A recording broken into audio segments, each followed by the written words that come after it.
Bueno, perfecto. Bienvenidos a todos. Ahora que se está grabando la reunión, les damos la bienvenida formalmente. Eh, como saben, esta jornada se va a realizar el día de hoy. Tenemos unos expositores y bueno, vamos a empezar y darles comienzo. Bueno, sean todos bienvenidos a esta jornada. Yo a continuación voy a leer un agradecimiento que dice: la Cámara del Comercio y la Industria de 3 de febrero agradece por la invitación a tan importante jornada de Constitución Nacional, Compliance y Gobierno Corporativo con reconocidos expositores. La misma se difundió en las redes de la entidad con compromiso de estar presente. Felicitamos por tan importante iniciativa y esperamos estar presentes y difundir las próximas actividades que desarrollen en el futuro. Sin otro particular, saludamos atentamente y al resto de los expositores, destacando el éxito de la jornada muy atentamente. Firma el doctor Roberto Rexas, que es el secretario, y el doctor Santiago Iusolino, que es el presidente.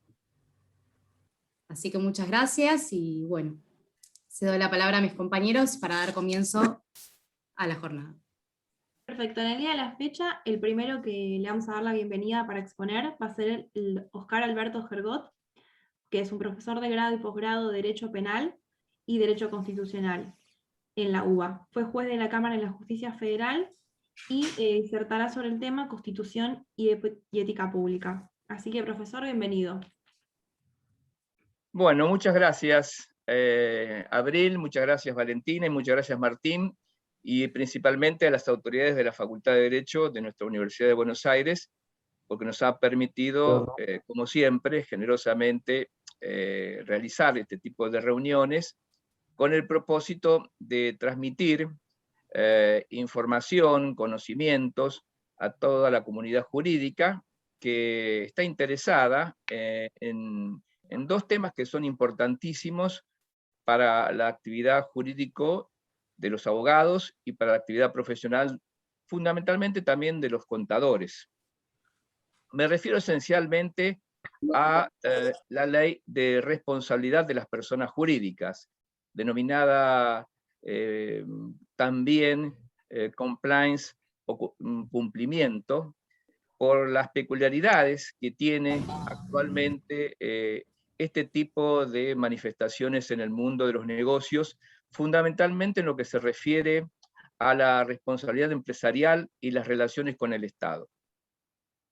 En lo que se refiere a la relación entre la Constitución Nacional y la ética, cabe consignar que la Constitución Nacional estableció en la reforma de 1994 el artículo 36, que en su última parte hizo referencia fundamentalmente a que los delitos contra la administración pública evidentemente sufrirían una sanción vinculada fundamentalmente con la sanción de leyes que significasen precisamente la abolición del flagelo de la corrupción administrativa. Bueno, la sanción de la ley, fue una ley, esta última parte de la ley, de la sanción de una ley de ética pública, fue del constituyente Antonio Cafiero, precisamente, quien fundamentalmente hizo agregar esta última cláusula con el propósito de que se dictara una ley que protegiera fundamentalmente a toda la administración pública contra la corrupción estructural que lamentablemente en nuestro país generalmente sufrió en el pasado y todavía sufre hasta el momento. Se sancionó en el año 1999, 5 años después de la reforma constitucional, la ley 25.188. Y esa ley es la que está actualmente vigente y que todavía no existe, al menos hasta el día de hoy, posibilidades de reformarla en alguna de sus partes, a pesar del tiempo transcurrido. En lo que se refiere a la relación entre la ética pública y el compliance, en realidad, desde mi punto de vista, lo relaciono con dos normas fundamentales. La Ley de Responsabilidad de las Personas Jurídicas, 27401, y la ley vinculada a lo que se denomina la Ley Penal Tributaria. ¿Por qué ambas leyes son, a mi entender, las dos normas fundamentales? Puesto que la Ley de Responsabilidad de las Personas Jurídicas procura solucionar un tema que, en definitiva, es central en las relaciones entre las empresas, el gobierno corporativo y las contrataciones con el Estado. Es decir, trata, a través de sus articulados, de establecer una sanción de carácter penal a los directivos de las personas jurídicas que de alguna manera u otra en las contrataciones con el Estado incurren en conductas delictivas que la ley fundamentalmente identifica a través de 5 delitos. La denominada o el denominado enriquecimiento ilícito, las negociaciones incompatibles con la función pública, para citar algunos de los delitos más comunes, el cohecho a nivel nacional y el cohecho a nivel internacional, lo que de alguna manera u otra nos muestra a nosotros la voluntad del legislador de procurar armonizar responsabilidades de los funcionarios públicos, pero también de las empresas y fundamentalmente de las autoridades, de las grandes corporaciones que han contratado con el Estado y que de alguna manera u otra procuran lamentablemente aprovechar muchas veces lagunas normativas o lamentablemente conductas de los funcionarios públicos que son absolutamente ilegales y procuran obviamente realizar negocios que afectan el bien jurídico protegido, que es la administración pública. Desde ese punto de vista, también la ley, el mismo año, es una ley, la ley de 27.401 de responsabilidad de las personas jurídicas, se sancionó a principios del año 2017. Y a fines de ese mismo año, diciembre de 2017, el 28 de diciembre de 2017, se sanciona la Ley Penal Tributaria, que también la Ley Penal Tributaria contiene en su artículo 13 la posibilidad de responsabilizar a las personas jurídicas, pero fundamentalmente a través de sus órganos, es decir, directores, síndicos, presidentes, cualquiera sea la formación o la razón social que adopte una determinada empresa. Esto permite, de alguna manera, que a través de su articulado se adopten mecanismos jurídicos que impidan la impunidad de las conductas ilícitas. Desde el punto de vista de la Ley de Responsabilidad de las Personas Jurídicas, la 27.401, la ley prevé, sin embargo, la posibilidad de ser eximida la persona jurídica con el propósito fundamentalmente de proteger lo que es fundamental en un país, que es en definitiva el desarrollo económico y fundamentalmente la fuente de trabajo. Por lo tanto, desde ese punto de vista, la ley propicia la creación de programas de integridad y la creación de un funcionario nuevo, que es el oficial de cumplimiento, como se lo conoce, que eventualmente tiene deberes y obligaciones que seguramente los demás expositores considerarán al respecto. Pero en lo que se refiere fundamentalmente a la ley penal tributaria, también esa ley contiene normas, en este caso en el artículo 13, como les había anticipado, normas que de alguna manera u otra permitan castigar aquellas conductas que fundamentalmente violen dos flagelos sustantivos que tiene nuestra sociedad, la evasión tributaria y la evasión previsional fundamentalmente.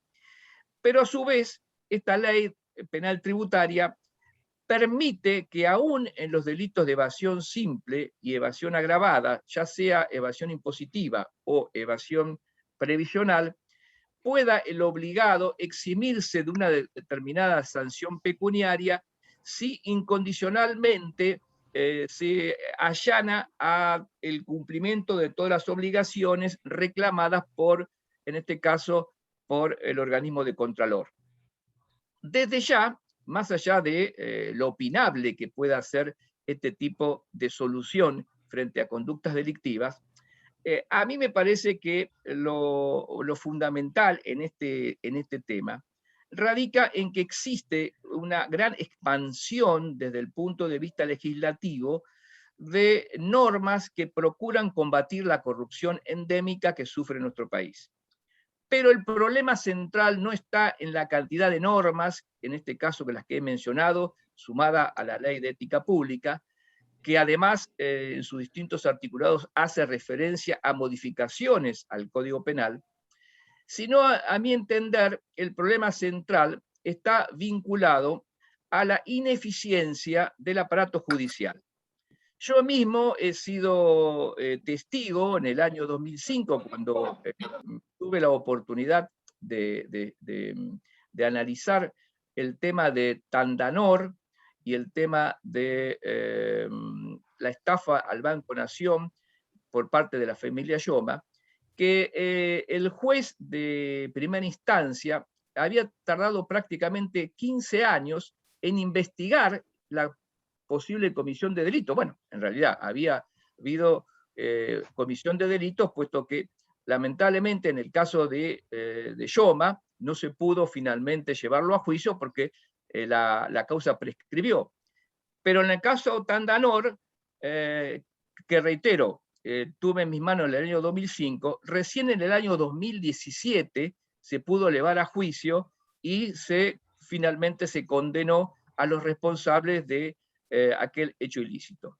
Esto demuestra, en definitiva, que las disposiciones normativas están, pero el problema evidentemente es en el sistema judicial que, o por cuestiones vinculadas a la propia ineficiencia del sistema procesal, o incluso corruptela de algunos funcionarios judiciales, que en muchos casos evidentemente no cumplen con sus deberes, indudablemente hacen que las extensiones de las investigaciones se conviertan prácticamente en estériles conductas que con el correr del tiempo impiden objetivamente sancionar este tipo de comportamientos ilícitos. De manera entonces que es importante desde el punto de vista legal la existencia de nuevas normas jurídicas que procuren encontrar soluciones a la responsabilidad de las personas jurídicas. Pero también es muy importante que el propio sistema judicial encuentre las vías para rápidamente despejar cualquier tipo de sospecha por las personas que están involucradas en las investigaciones penales. Imagínense ustedes, yo afortunadamente nunca me vi involucrado en ningún tipo de investigación penal, pero imagínense el descrédito y el estrépito que significa para aquellas personas inocentes que están involucradas en un episodio de carácter penal y que después de 10 o 15 años resultan inocentes. O, bueno, si resultan culpables, bienvenido sea la posibilidad de que el Estado pueda eventualmente castigar ese tipo de conductas ilícitas. Pero está claro que en tanto y en cuanto no se resuelva la laguna existente entre las normas jurídicas y el sistema que debe aplicar esas normas jurídicas, indudablemente no va a poder encontrarse una solución adecuada al problema de la corrupción que sufre nuestro país. Bien, esta es simplemente mi introducción. No quiero excederme en el uso de la palabra, puesto que hay otros expositores. Desde ya, entonces, que como simple síntesis relacionada con esta temática, quiero señalar que también en la ciudad de Buenos Aires se acaba de sancionar la ley 6.357, que establece un régimen de integridad pública, que es realmente positivo porque más allá del tiempo transcurrido, diciembre de 2020 y la ley 25.188 es del año 1999, bueno, más allá del tiempo transcurrido, al menos existe la voluntad, al menos en la ciudad de Buenos Aires, de crear un registro de integridad, que tiene la característica de prácticamente ampliar los principios y deberes que fija la Ley de Ética Pública en cuanto se refiere a la necesidad de proteger los bienes del Estado. Esto, a mi entender, es positivo desde el punto de vista de la sanción de esta ley por parte de la legislatura de Ciudad de Buenos Aires. Incluso para estas cuestiones relacionadas con la posibilidad de que se vendan terrenos de todos los ciudadanos que habitan la Ciudad de Buenos Aires, y que indudablemente existe esa vocación comercial respecto a terrenos que están cerca de la costanera. Bueno, evidentemente la sanción de esta ley impediría objetivamente que se vendieran esos terrenos, porque está claro que la protección que establece esta ley es que los funcionarios públicos deban fundamentalmente proteger los bienes esenciales del Estado.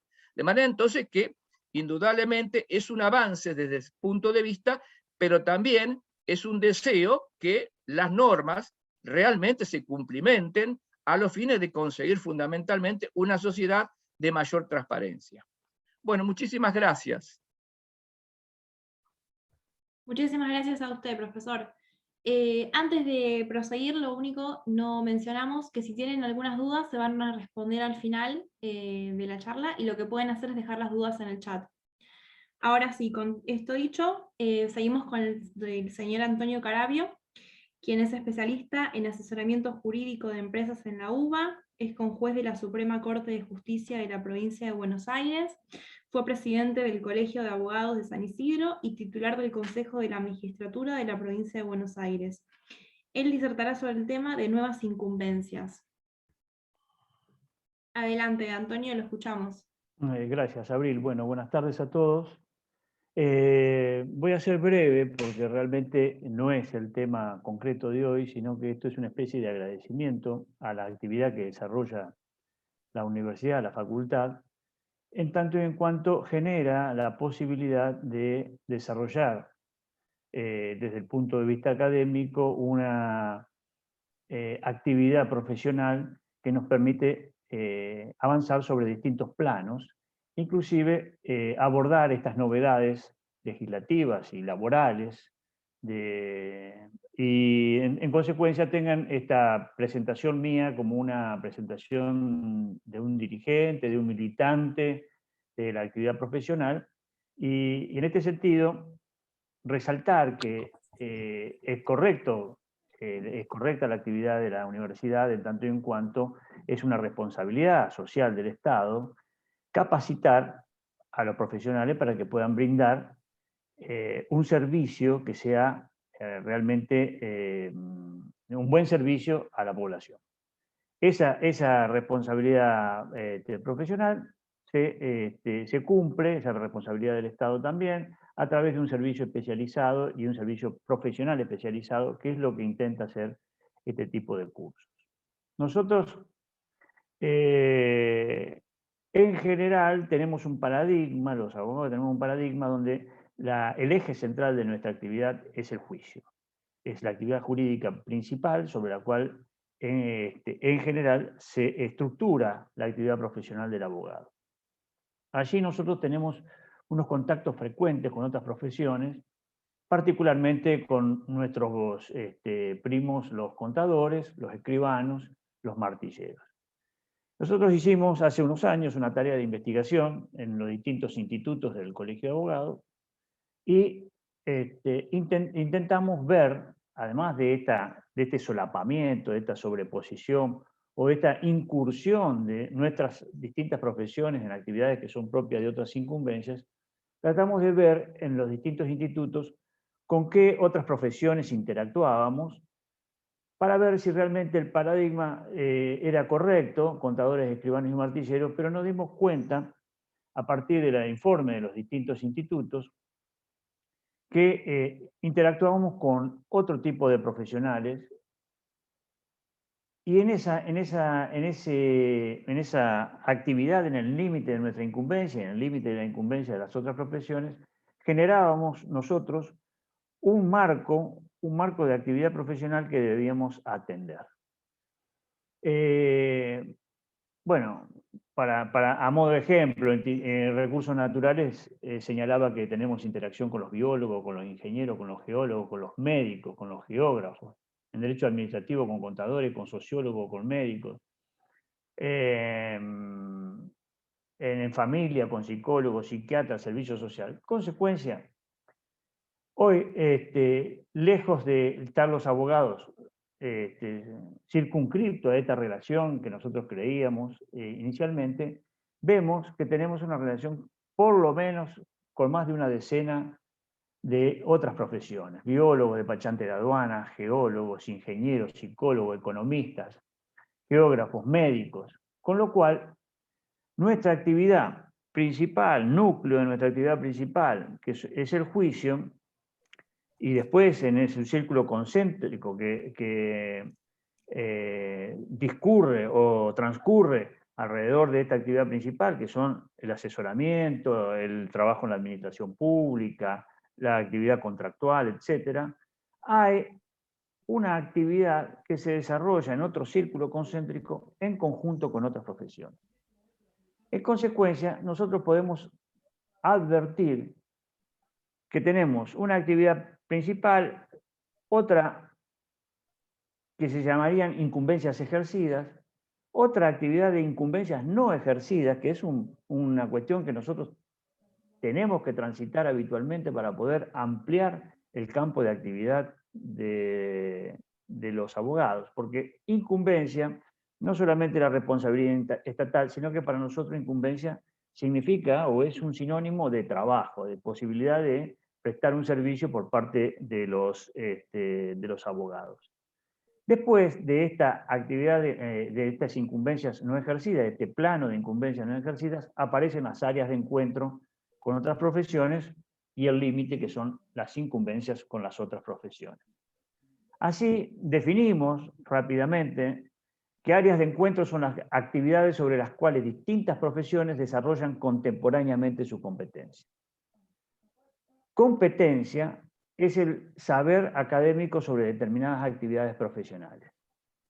Y áreas de incumbencia no ejercidas son aquellas actividades propias de la abogacía que no son ejercidas habitualmente por los abogados. Sobre estos tres conceptos, nosotros trabajamos esta actividad gremial que desarrollamos a partir de la militancia y la dirigencia en los colegios de abogados. En este caso concreto, en el caso concreto de compliance, algo que hemos hablado con el doctor Ergot y otros profesionales, estamos frente a un claro ejemplo de un área de encuentro, con competencias que se pueden desarrollar y con incumbencias que pueden desarrollar varias profesiones. Por eso es importante este tipo de curso para los abogados, porque para nosotros tenemos una lectura de lo que llamaríamos mercado de trabajo, en el cual nosotros consideramos que las competencias se dirimen a favor de las profesiones que están más capacitadas. Nosotros tenemos como problemática dentro de la abogacía el desarrollo de competencias jurídicas de otras profesiones en las áreas de encuentro y tenemos desarrollo de competencias jurídicas nuestras en incumbencias no ejercidas. Sobre este tema, sobre esta primera visión que tenemos desde la perspectiva gremial, desde la perspectiva del ejercicio profesional, para decirlo de una manera más genérica, tenemos que desarrollar actividades que defiendan las incumbencias. Estas acciones, que son concretamente acciones políticas, se desarrollan dentro del plano legal, académico y del activismo gremial.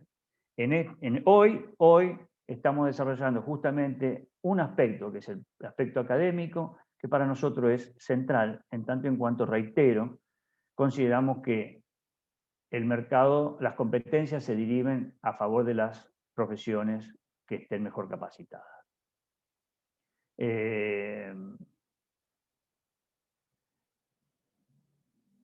No quiero extenderme demasiado porque no es el tema que a ustedes los convoca, pero quiero que tengan presente esta circunstancia. Apoyamos enfáticamente este tipo de realizaciones porque para los abogados significa fundamentalmente la posibilidad de ampliar la perspectiva laboral. Y estamos frente a unas innovaciones legislativas que no nos pueden tener ausentes y debemos avanzar sobre las áreas de encuentro de tal manera que podamos con las profesiones que son de actividad que desarrollan semejante actividad o actividad semejante a la nuestra, debemos desarrollar actividades en forma conjunta. Una cuestión personal, hace un tiempo yo cumplí el posgrado en asesoramiento en Derecho Tributario de la UBA, acá en el Colegio de Abogados de San Isidro. Estábamos en partes iguales contadores y abogados, una actividad que ha sido para nosotros muy interesante y ha dejado muy buenos ejemplos de poder participar en forma conjunta.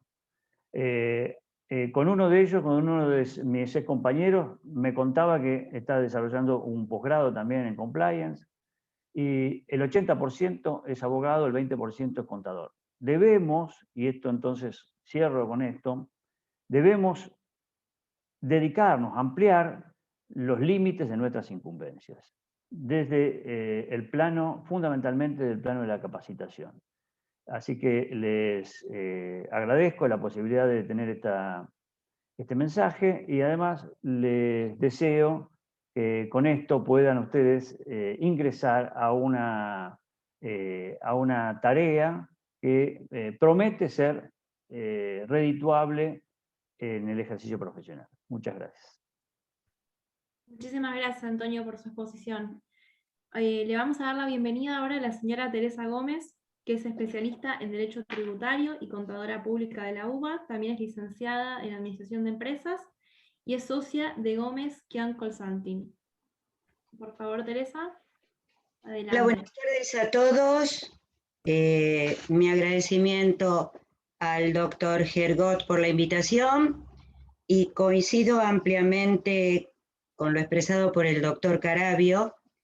Yo creo que la interrelación entre profesionales de distintas incumbencias hacia la grandeza y al conocimiento de un Estado jurídico de derecho. Unos aprendemos de otros. Yo tenía 2 títulos de la Facultad de Ciencias Económicas y me atreví a hacer el posgrado en Derecho Tributario en la Facultad de Derecho. Y realmente fueron años enriquecedores. Bueno, mi idea es que ustedes compren el compliance tributario. Así que si me permiten voy a compartir pantalla.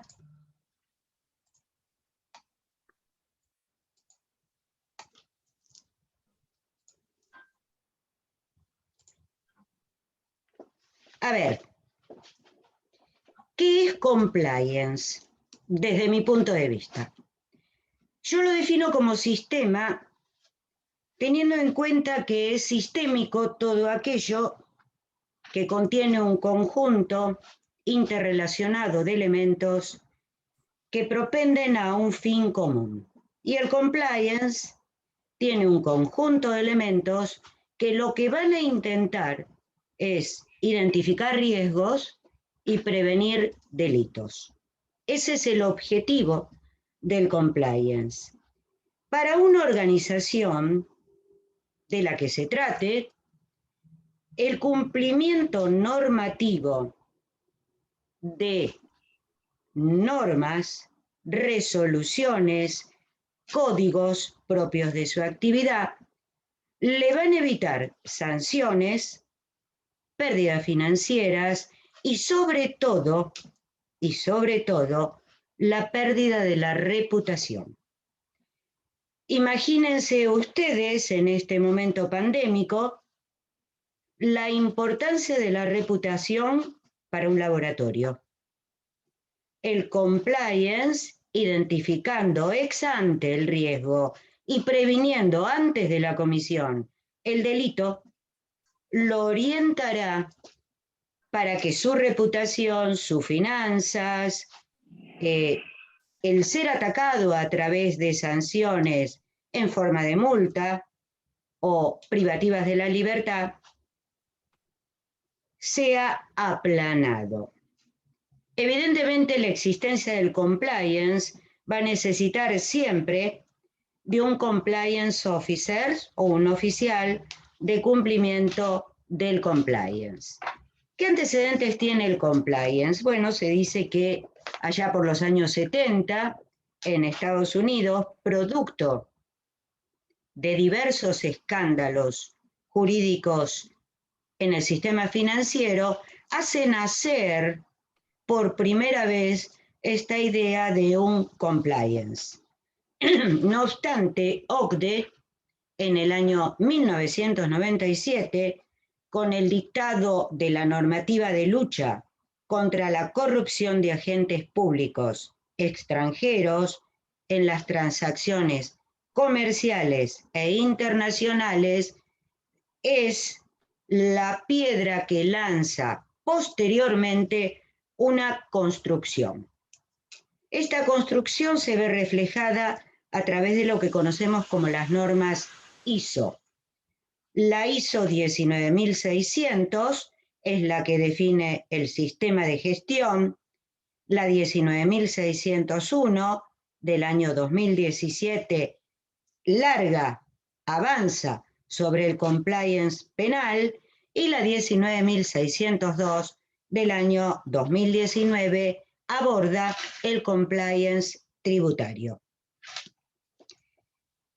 Decía el doctor Hergot, hablaba sobre la ley 27.401. Tengamos en cuenta que esta es una ley de diciembre del año 2017.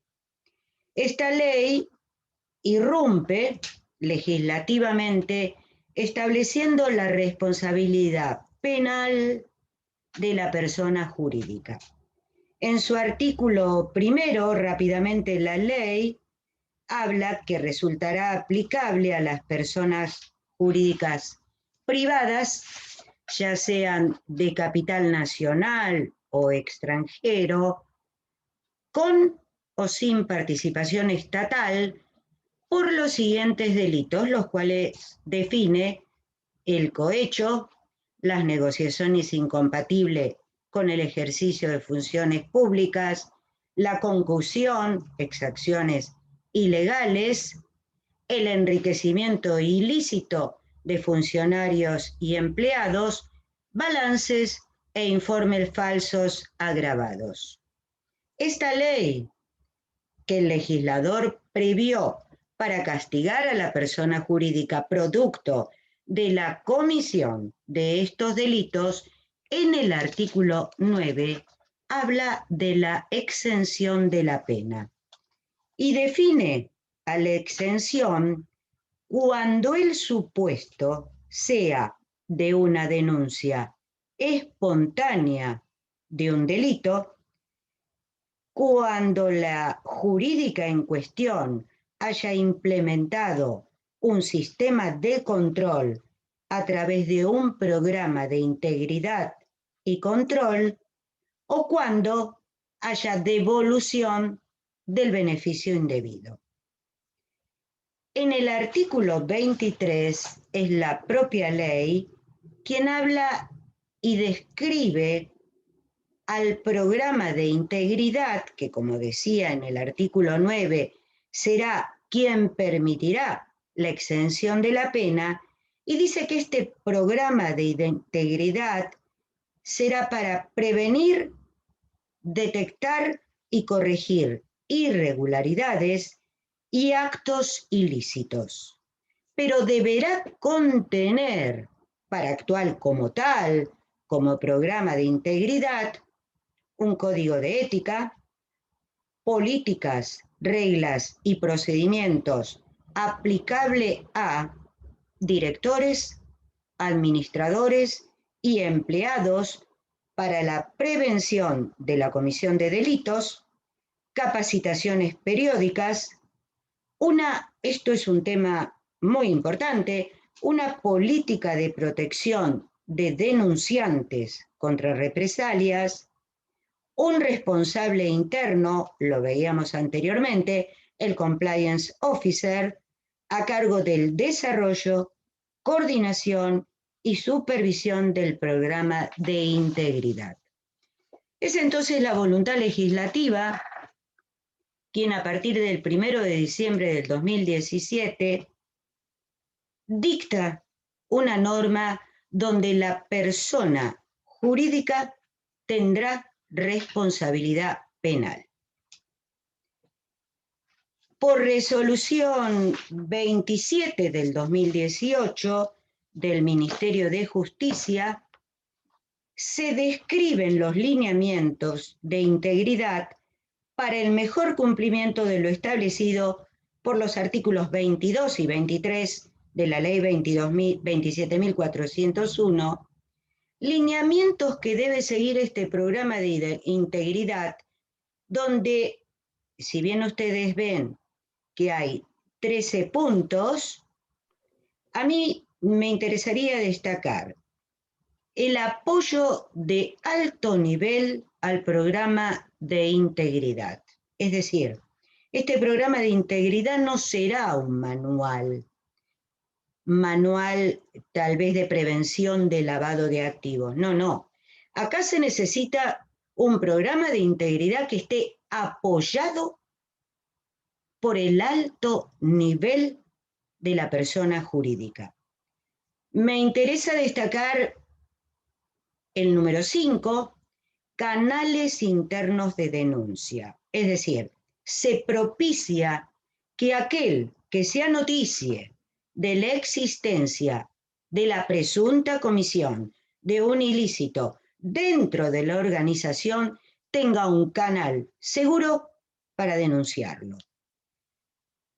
Evidentemente, si esto es así, se va a necesitar el punto 6, la protección de los denunciantes. El responsable interno, el Compliance Officer, y como ven ustedes, análisis periódico de riesgos, monitoreo y evaluación.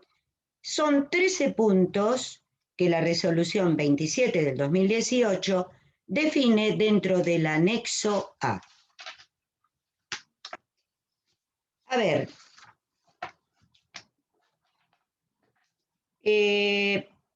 yo me veo obligada, porque creo que uno debe tener honestidad con uno mismo, a explicar estas dos posiciones. La responsabilidad de la persona jurídica ha dividido las corrientes doctrinarias de opinión. Durante muchísimos años, léase hasta el dictado de la 27.401, Argentina había adherido al principio del latino de que la sociedad no puede delinquir. Posteriormente, con el dictado de la 27.401, la sociedad puede delinquir en nuestro país. Analicemos la primera columna, porque sinceramente yo he suscrito el criterio de que la sociedad no podía delinquir, basada tal vez en el análisis de la teoría del delito y de la pena. Todos sabemos que para que haya una pena, la consecuencia final, el reproche penal, el juez deberá tener en claro que hubo una acción, que la acción fue típica, antijurídica, culpable, y ante esa culpabilidad sobrevendrá un reproche penal. Que haya una acción, sí, que ésta sea típica, descrita en la norma, que sea antijurídica, contraria a derecho, la persona jurídica puede atravesar esos escalones, pero, cuando llegamos a la culpabilidad, habría que detenerse a pensar que el juez, el magistrado, deberá tener la plena conciencia de poderle decir a ese que atravesó los escalones anteriores y que le falta uno solo, la culpabilidad para recibir el reproche penal, podrá decirle con total certeza: a ver, pudiendo haberte motivado por cumplir la norma, optaste por violarla. Y esa opción de violación de la norma, yo te lo reprocho, y te lo reprocho penalmente. Ahora yo me pregunto, ¿la persona jurídica pudo haberse motivado por cumplir la norma? ¿La persona jurídica tiene la psiquis del autor del injusto que le permita tener intención y voluntad de delinquir? ¿La persona jurídica puede tener tal dominio del hecho, parafraseando a Roxin, que puede decidir entre consumar o desistir? Y a mí me surgen muchísimas dudas, muchísimas dudas. ¿Es la persona jurídica quien desobedece el mandato normativo? ¿Es la persona jurídica quien con libre albedrío delinque? Decía el profesor Hergot, hablando del régimen penal tributario, ¿es la persona jurídica quien decide evadir? ¿Es la persona jurídica quien decide emitir facturas apócrifas o apropiarse del crédito? ¿Es la persona jurídica quien podrá ser catalogada dentro del 45 y 46 del Código Penal?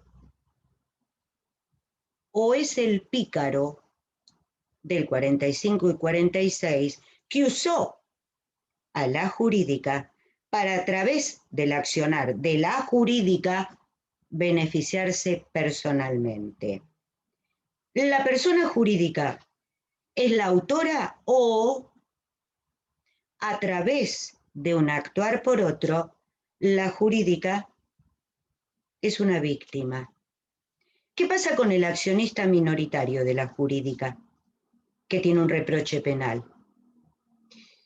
Del otro lado tenemos la doctrina que sostiene, hoy ya no doctrina, sino hoy legislación, que sostiene que la persona jurídica delinque y es sancionada por la comisión de determinados delitos en la ley 27.401 y es sancionada por el régimen penal tributario, actual artículo 13, anterior artículo 14, como autora del delito de evasión.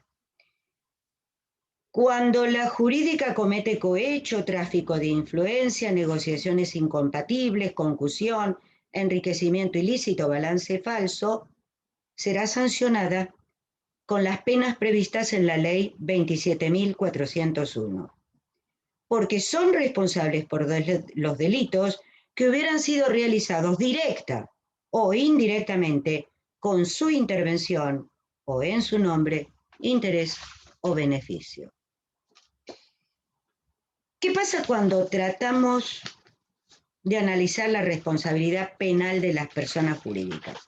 Permítaseme hablar de tres supuestos. A ver, la persona jurídica va a tener un control contable. Ese control contable va a ser ejercido de dos formas. Una figura va a ser el auditor externo, el que va a firmar el dictamen de esos estados contables, pero si yo quiero abocarme a un control interno, serio, fuerte, que prevenga el delito ex ante su comisión, yo voy a tener una auditoría interna, lo que nosotros conocemos como auditoría del fraude, donde el supuesto de ese auditor parte de la base que la gerencia es culpable. Y teniendo ese supuesto de gerencia culpable, va a analizar todos los supuestos del fraude, de la detección, de la prevención a nivel interno, antes que se cometa. Es decir, la auditoría interna, entiéndaseme bien, interna, no el auditor externo, es responsable de asistir en la prevención del fraude mediante el examen y evaluación de la efectividad del control interno en las distintas áreas de organización. Cuando yo hablo del control tributario, yo tengo lo que me dice la ISO 19602. Parafraseo a un estudioso del compliance tributario, el doctor Jorge Haddad, quien en su obra dice que teniendo la Argentina 164 impuestos, en la actualidad ya tenemos más de 90 informes mensuales para 25 administraciones tributarias, es necesario, yo diría que obligatorio, pensar en una norma IRAM, una norma argentina que establezca el compliance, ya no en una ISO, que es derivada de una organización de Ginebra, sino en una norma IRAM argentina. Y es necesario pensar en un código tributario nacional. Argentina carece de un código tributario nacional. El código tributario es la ley 11683.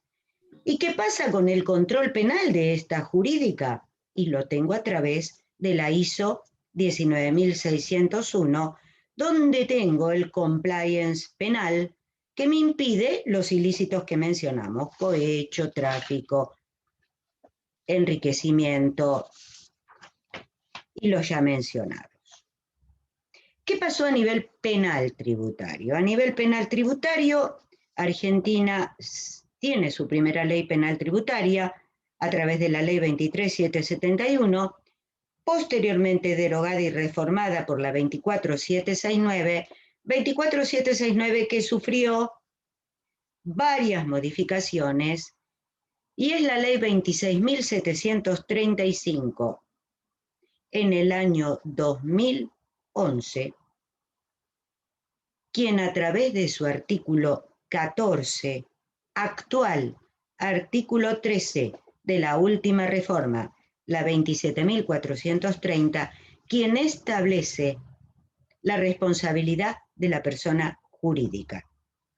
Queda un primer párrafo donde está el actuar en lugar del otro, que me parece interesante destacarlo porque dice: cuando alguno de los hechos previstos en esta ley habla de los delitos impositivos y previsionales, así como de las disposiciones comunes a ambos títulos, hubiera sido ejecutado en nombre, con la ayuda o en beneficio de una persona jurídica, una mera asociación de hecho o un ente con condición de obligado tributario, la pena de prisión se aplicará a directores, gerentes síndicos, miembros del Consejo de Vigilancia, administradores, mandatarios o autorizados que hubiesen intervenido en el hecho punible. 2 llamados de atención al legislador. El síndico es el ojo del accionista. El síndico no amerita ni gestiona.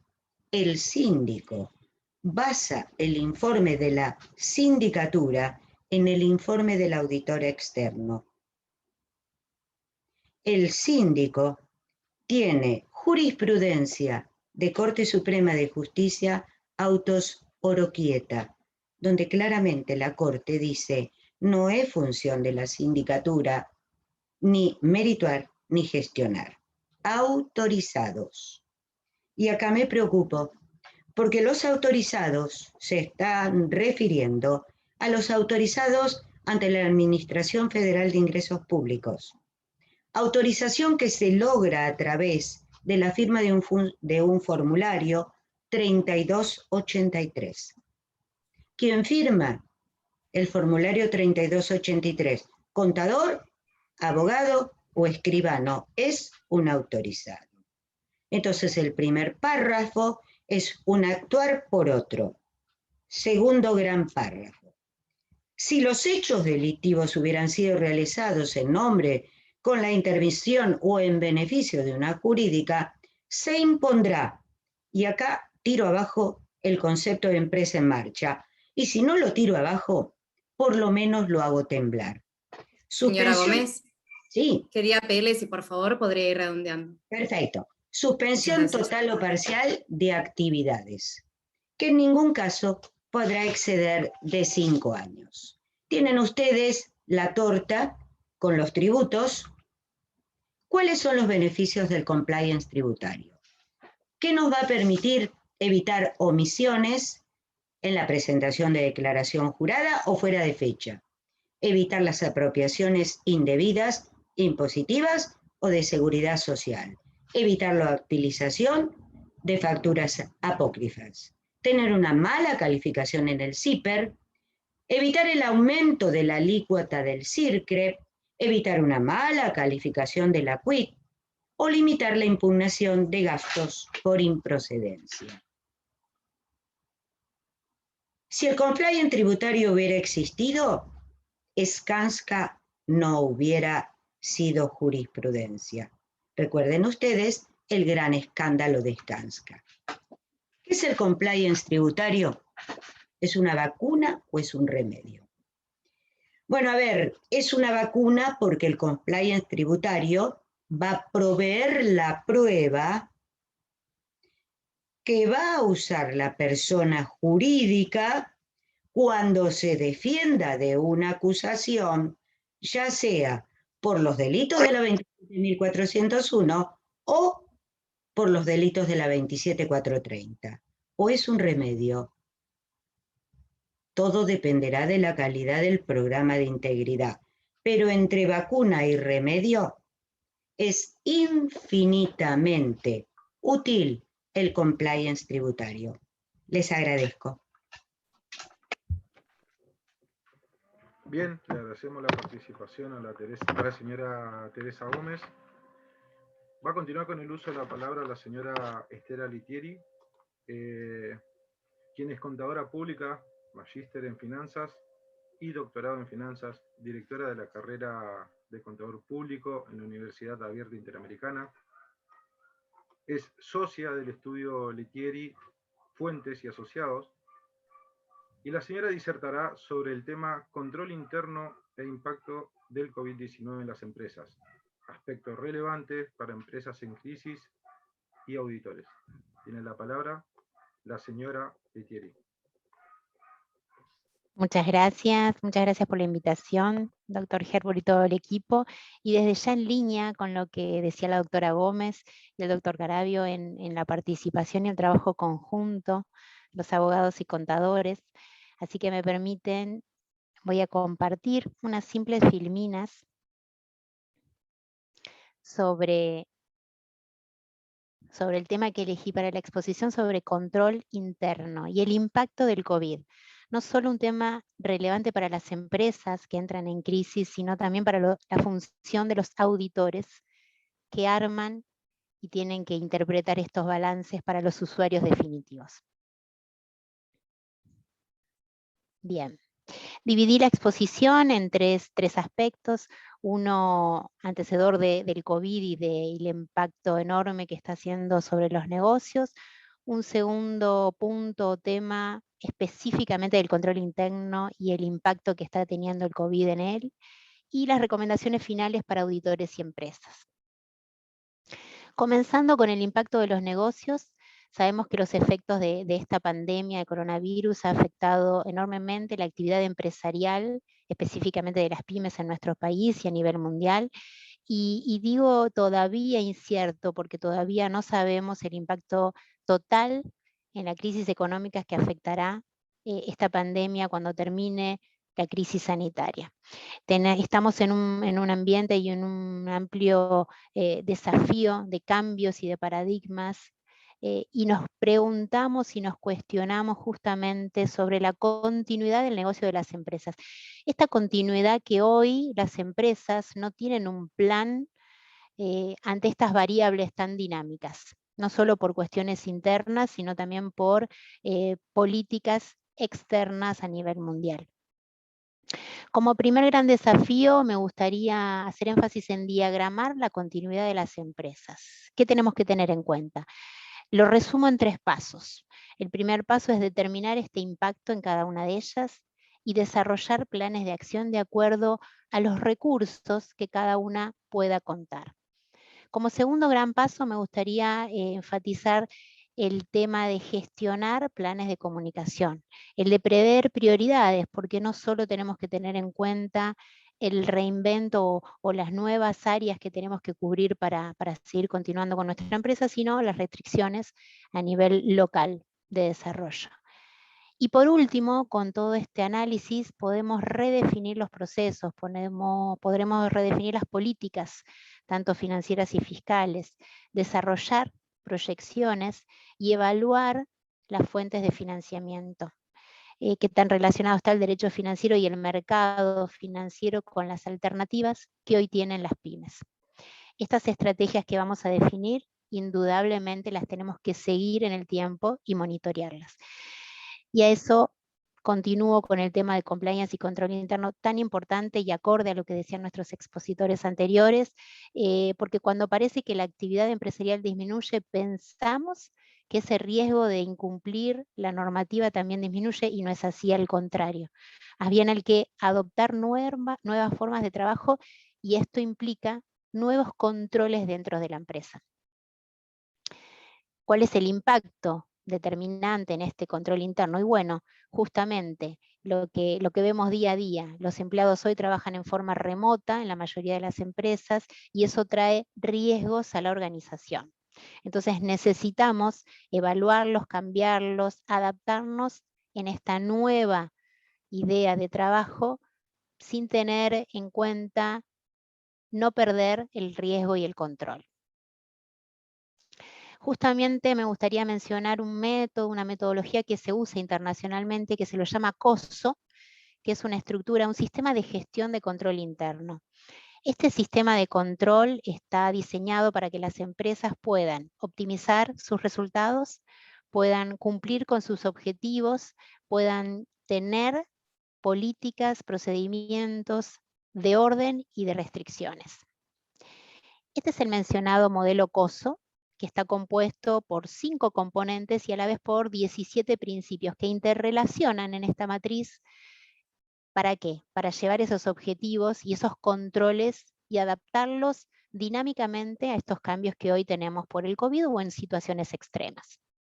Estos componentes se llaman ambientes de control, evaluaciones de riesgo, actividades de control, actividades de información, comunicación y la última, no menos importante, el monitoreo de todas estas actividades.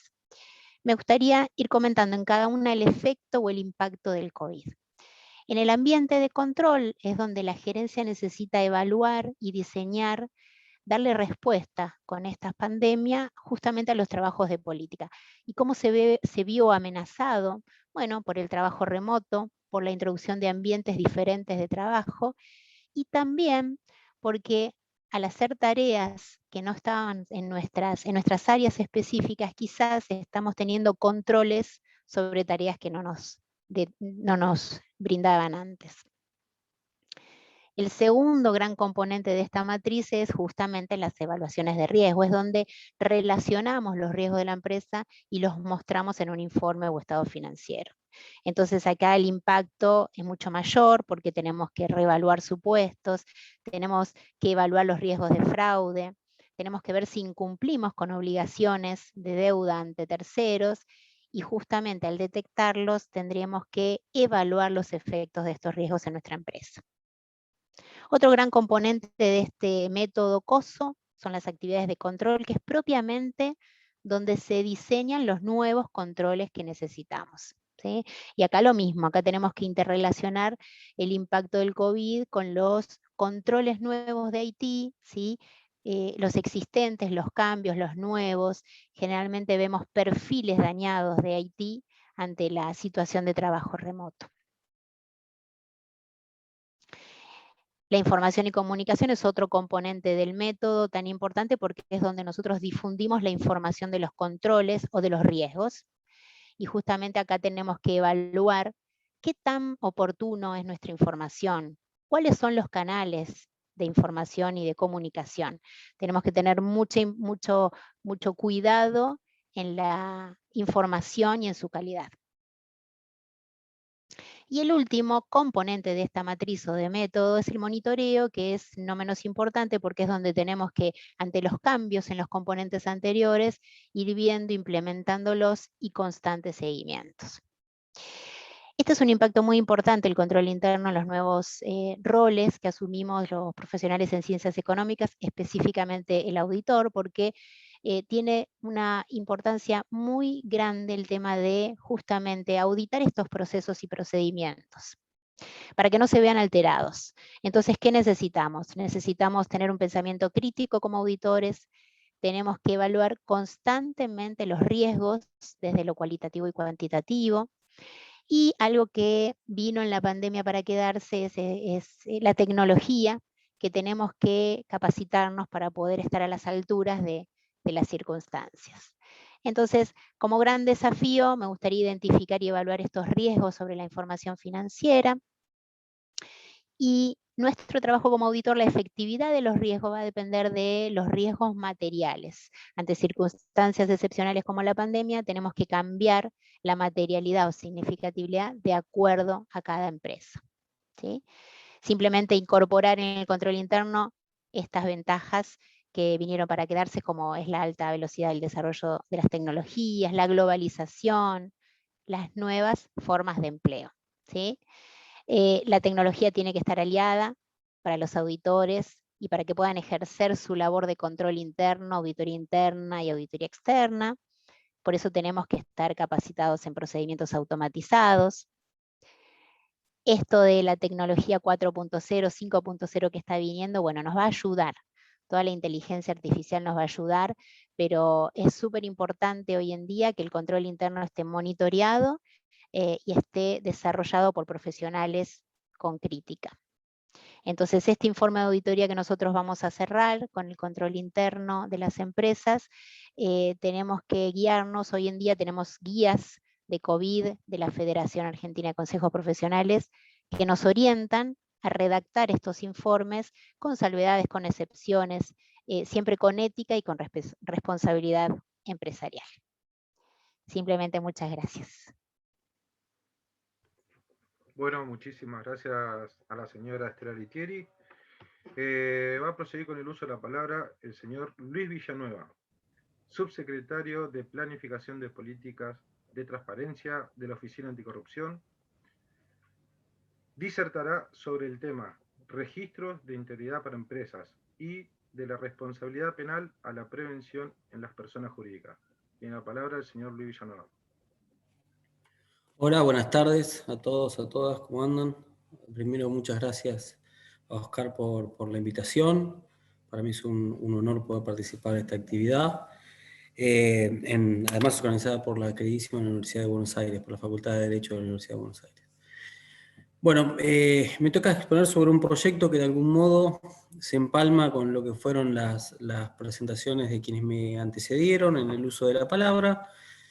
Y me gustaría tomar un poquito de lo que dijo cada uno, cada una, a los efectos de iniciar esta presentación.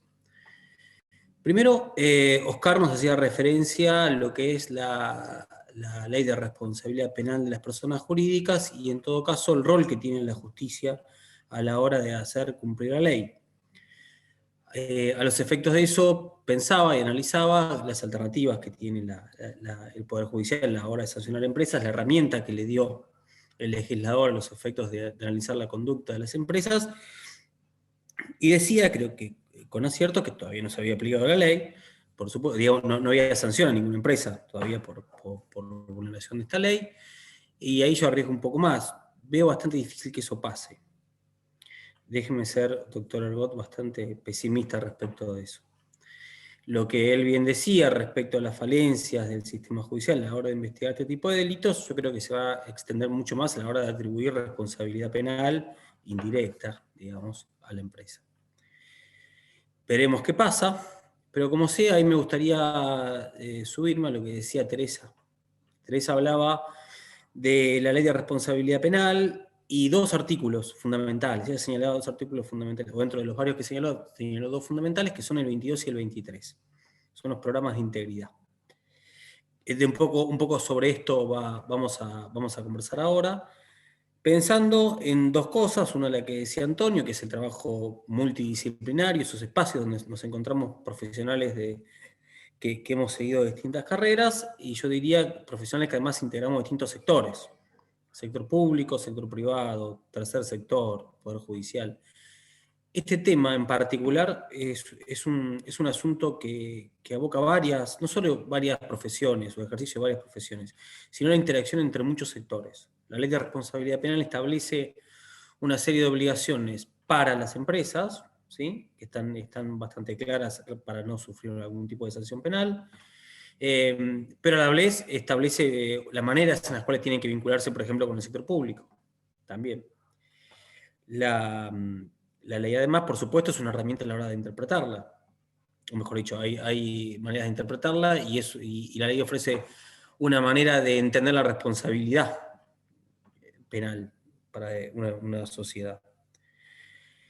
Y lo último, y me parece que tenía que ver con lo que decía Leticia de una manera fundamental, es: hoy por hoy es imposible pensar en planificar cualquier instancia de control interno a las empresas, en el sector público lo mismo, ni hablar en espacios donde articulan, sin el uso de tecnología. Estamos jugando en otra cancha si hacemos eso. Directamente, la ventaja que estamos dando, que quiere hacer las cosas mal, llega a un punto, si no usamos la tecnología, en la cual va a ser difícil pensar que hay retorno. Dicho todo esto, voy a contar un poco qué es el registro de integridad. El registro de integridad es antes que nada un proyecto colectivo. Así está pensado. Es un proyecto donde el sector público y el sector privado vamos a ponernos de acuerdo, de algún modo medir, fortalecer, promocionar, robustecer, en cada uno de esos aspectos, digamos, vamos a trabajar los programas de integridad de las empresas. Los programas de integridad que están establecidos en la Ley de Responsabilidad, la 27401, como decíamos, los artículos 22 y 23, establecen una serie de obligaciones que tienen que cumplir las empresas, por lo menos para no ser sancionadas penalmente. Pero a la vez, algunas de esas empresas, en tanto y en cuanto realizan determinado tipo o tienen determinado tipo de vínculo con el Estado, así se dice, también quedan obligadas a cumplir determinado tipo de política hacia su interior. En este punto es donde vamos a apoyarnos. El registro de integridad es una plataforma que va a ser elaborada, como dije, de manera colectiva, en el cual las empresas van a autoevaluarse sobre el cumplimiento de sus programas de integridad. Pero esa autoevaluación no va a quedar hacia su interior, sino que va a ser compartida, no solamente con quien lleva el registro, sino que va a ser compartida por todos, por todas. ¿Por qué?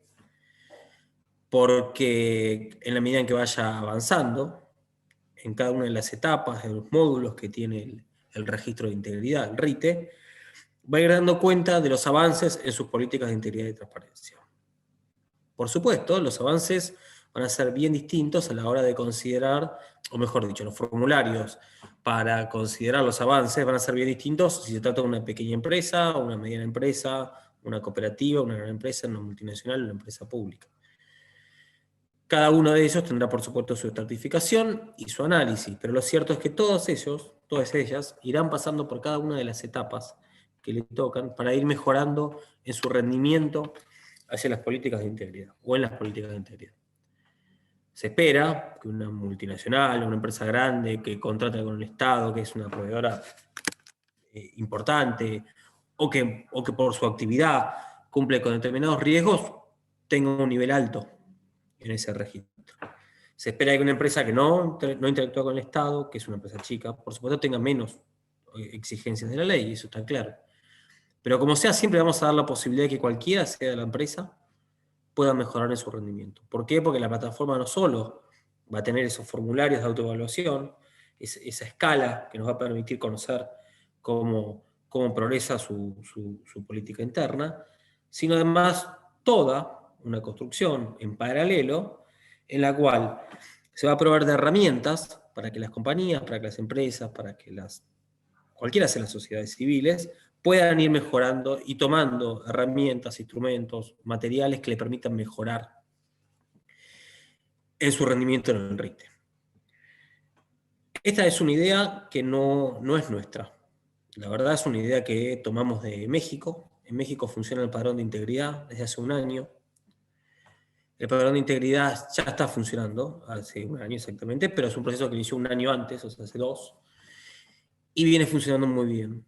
Viene teniendo amplia participación de sectores empresarios, viene mejorando la manera en la cual se relacionan el sector público y el sector privado, y nosotros estamos plenamente convencidos de que Argentina está en un grado de madurez tal que puede perfectamente avanzar en esa línea.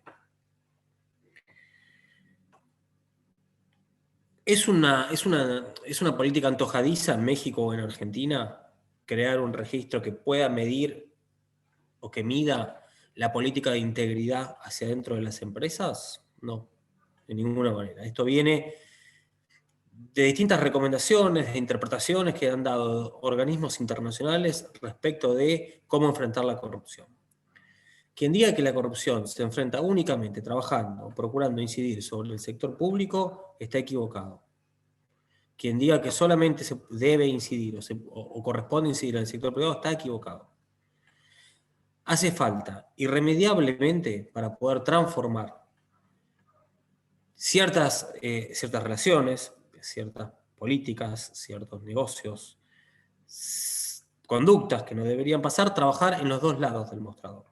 Esto, como decía, no es algo que digamos nosotros, lo dice el mecanismo de seguimiento de la Convención Interamericana, lo dice el mecanismo de seguimiento de la Convención de la ONU, lo dice la OCDE en cada uno de sus últimos informes.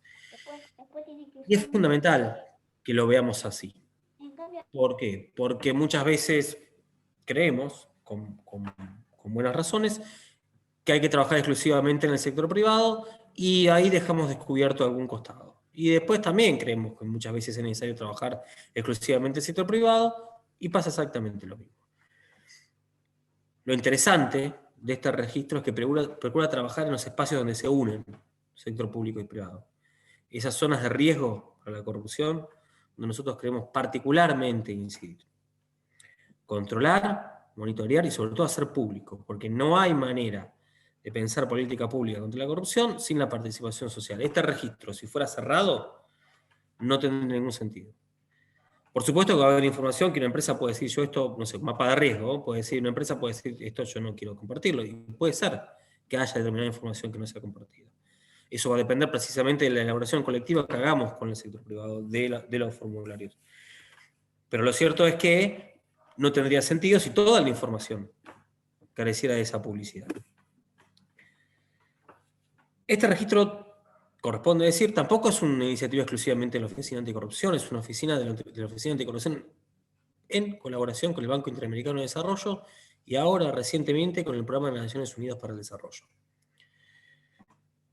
Los organismos internacionales apoyan este tipo de iniciativas porque creen, al igual que creemos nosotros, que se ha dado un proceso de fortalecimiento, de algún modo, en muchos países, ¿no? Pero de algún modo seguro en Argentina, en México, en Colombia, en Brasil, dado a partir de la responsabilidad de las personas jurídicas y del crecimiento de una actividad, de un ejercicio de la profesión, que es el compliance.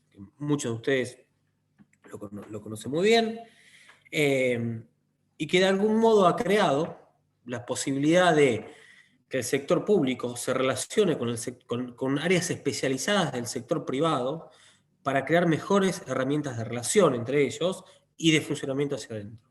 Pero a la vez también ha crecido, particularmente en el último año, lo que se denomina compliance público, que son áreas de control, de cumplimiento, de políticas de integridad y de transparencia en el sector público también.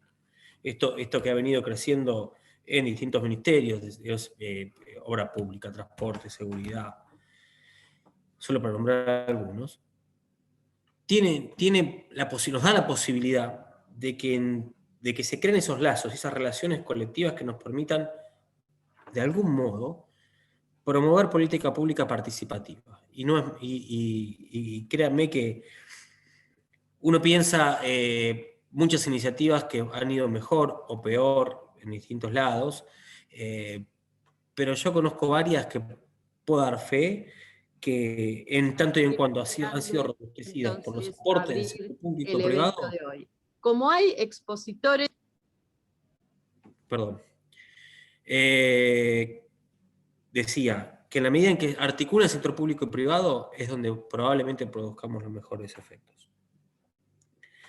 ¿Cómo sigue este registro de integridad que se está construyendo? El registro de integridad hoy pasó por la etapa de la formulación de los primeros esquemas, los bosquejos, de lo que van a ser esos formularios. Estos formularios entran en una etapa de evaluación de un trabajo colectivo, con cámaras empresariales, con empresas públicas, con grandes empresas públicas, con sectores empresarios específicos de algunos rubros que particularmente han mostrado interés en poder participar, con funcionarios públicos, de organismos públicos que claramente tienen una intervención, Comisión Nacional de Defensa de la Competencia, Oficina Nacional de Contrataciones, IGJ, UIF. Sin ese aporte de estos instrumentos públicos, es difícil pensar también que vamos a crear los incentivos necesarios para que las empresas se incorporen. Hoy estamos seguros, en la medida en que hemos avanzado los diálogos, que los incentivos están. Muy probablemente las empresas, ya a partir del año que viene, en la medida en que quieran contratar con el Estado, tengan que estar inscritas en el registro de integridad. Seguramente Señor no para Villanueva, ¿sí? Le pido por favor si puede ir redondeando. Sí, seguramente no para todo tipo de compras, pero va a estar. Los incentivos, y me gusta detenerme en un punto que fue nombrado hoy en algunas etapas de la conversación, pueden ser varios, hay económicos, está claro, puede haber tributarios, está claro, pero un incentivo no menor es el reputacional. Ahí también estamos plenamente convencidos que vamos a poder trabajar para lograr que las empresas participen de este registro con la plena voluntad de que están haciendo un aporte, no solo hacia la integridad hacia adentro, no solo en su relación con el Estado, sino sobre todo a crear una sociedad mejor. Muchas gracias.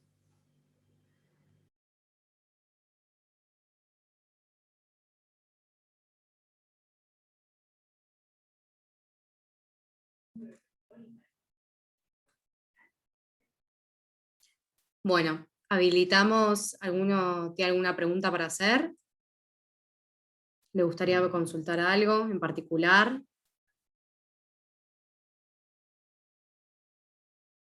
¿Alguna duda que haya quedado?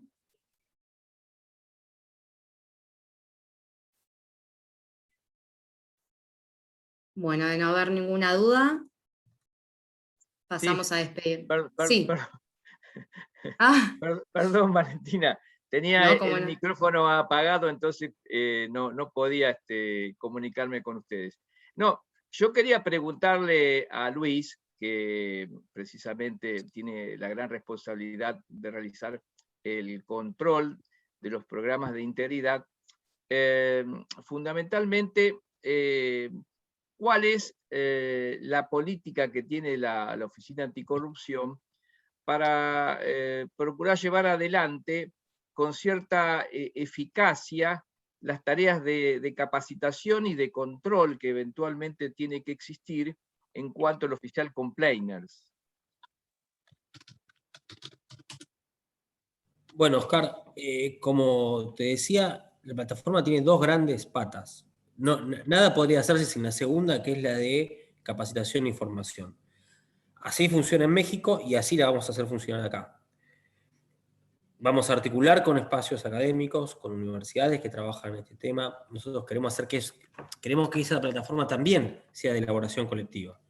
Que sea una gran plataforma donde se pongan a disposición herramientas, materiales, conversaciones, exposiciones, en cada uno de esos temas que versa el programa de integridad, en cada uno de esos temas sobre los que versa el registro, debe haber material necesario para que las empresas puedan mejorar su rendimiento. Porque si hay lo que tiene el registro es,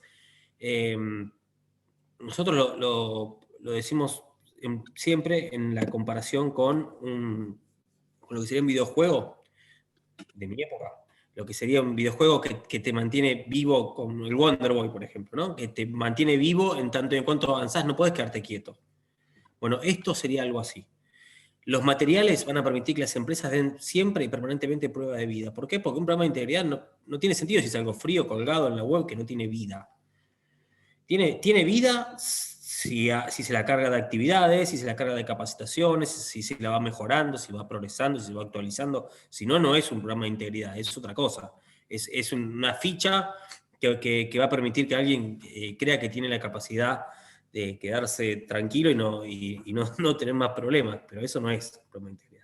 Nosotros aspiramos a que haya toda una plataforma con muchísimo material que interactúe con cada uno de esos puntos, no sé, un código de ética, con mecanismos para la protección de denunciantes, con, no sé, mecanismos de auditoría interna, cada una de esas cosas vaya interactuando con la fase de capacitación y permita que cada uno de los compliance, sector público y privado, tengan las buenas herramientas que necesitan.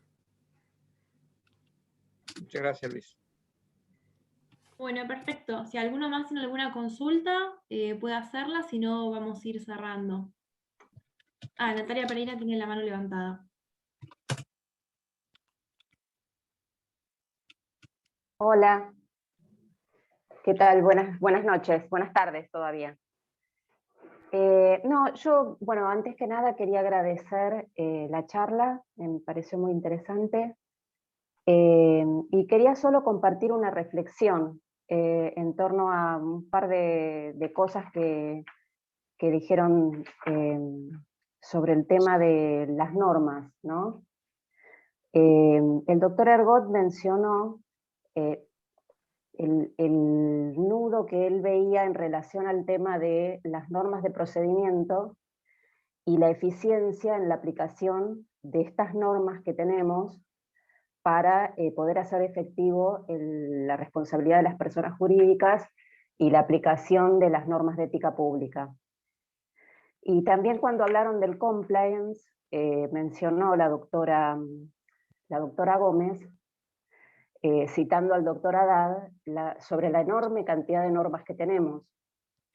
Y cuando el doctor Caravio hablaba del tema de la defensa de las incumbencias de los abogados, él refirió el tema de la mejor capacitación en el profesional que aspira o busca su incumbencia, ¿no es cierto? Pero ahí también yo veo el tema de la necesidad de la simplificación de las normas. Y los abogados ahí también, los abogados, los contadores, el profesional de que se trate que está aplicando una norma determinada, también hace su aporte cuando interpreta la norma. Por ahí los abogados tenemos un poco más de margen, dependiendo de la materia, a la hora de simplificar el procedimiento, ¿no es cierto? Cuando un juez tiene que resolver sobre cómo se aplicó una norma, o cómo una empresa determinada hizo interpretación y aplicación de una norma, lo hace en base a lo que el profesional previamente hizo. Entonces el profesional también está contribuyendo al dictado de estas normas. A lo que voy es que me parece necesario el tema de la simplificación de las normas de procedimiento, porque puede haber muchos códigos de ética, mucho registro de integridad, programas de integridad, pero si no tenemos normas que miren no solo la forma, sino también la finalidad de esa norma, digamos, la funcionalidad de la norma en cuestión, para que no entorpezca, sino que contribuya a que las cosas se puedan hacer y se hagan bien, me parece que no se va a avanzar. Pero bueno, solo quería compartir esa reflexión. Perfecto, muchísimas gracias, Natalia. Gracias a ustedes. No, de nada. ¿Alguno más quiere hacer alguna última pregunta? ¿No? Bueno. Entonces vamos a proceder al cierre de la jornada. Queremos hacer un agradecimiento especialmente a todos los expositores, especialmente bueno, a nuestro profesor que nos convocó para poder organizar la jornada y ayudarlo. Gracias también Valentín y Martín por estar ayudándome este día. Y bueno, también a nuestro público presente y a nuestros compañeros. Muchísimas gracias. Bueno, gracias a vos. Muchas gracias. Chao, gracias. Gracias, buenas noches. Muy amable. Muchas gracias a todos. Muchas gracias. Gracias a todos. Gracias, buenas noches. Gracias, buenas noches.